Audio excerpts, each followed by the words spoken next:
of the second speaker or second personality who had a great impact on my life, and that was Dr Israr Ahmed.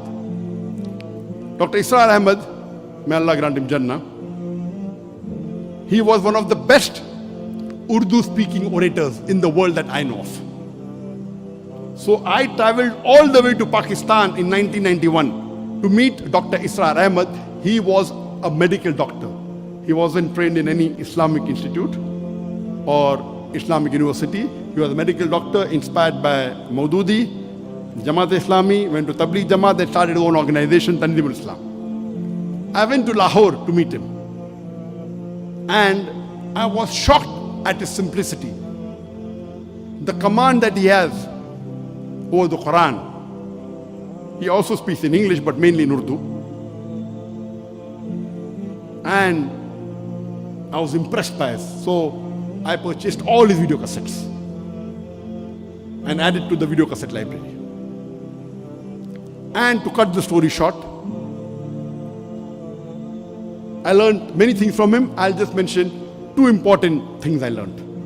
Number one, he told me that I told about my background. I'm a medical doctor. I've just passed. And in 1991, I finished my medical studies and I was doing my internship when we started the organization. In 1991, in 1990, I finished my medical studies. For 1 year, there was internship. And during internship, I had more time, so we started the organization. So I told him, I've just finished my medical studies. I would like to become a surgeon, do my MS, and I'm interested in Dawah. So he told me, son, you have to choose between the two. Either you choose your medical practice or Dawah.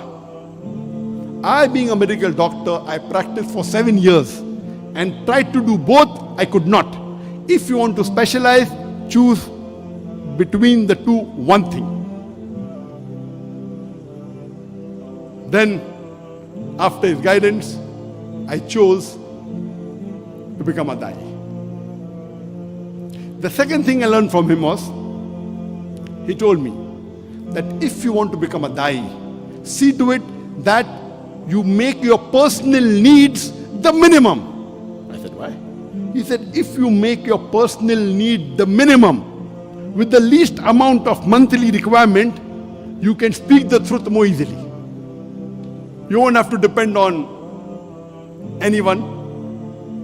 You won't have to depend on please someone who's paying your salary.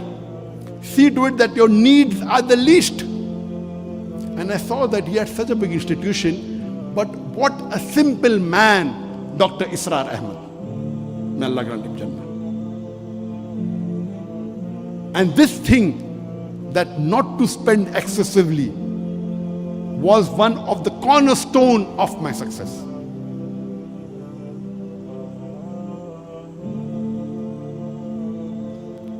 Just in case I forget,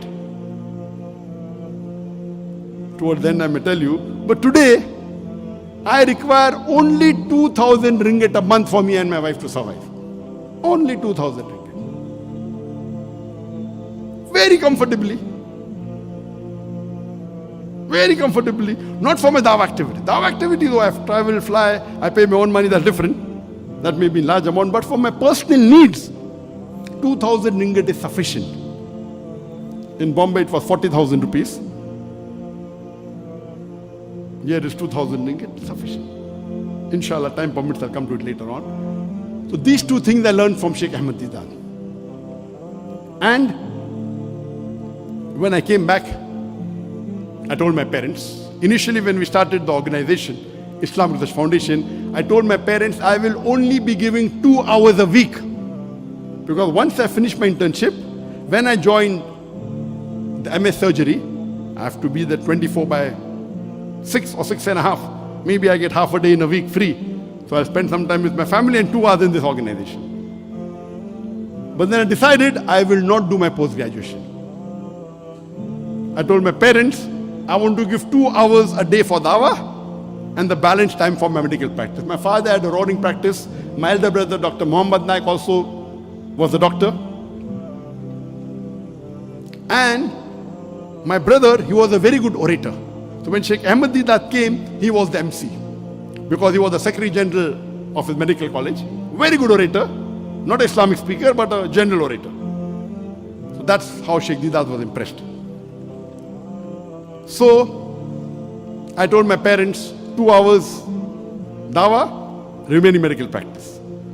After a couple of months, I said 50% dawah, 50% medical practice. They said no problem. Then I said 2 hours medical practice, remaining dawah. They said no problem. Then after maybe a year or so, I said full-time dawah. They said no problem.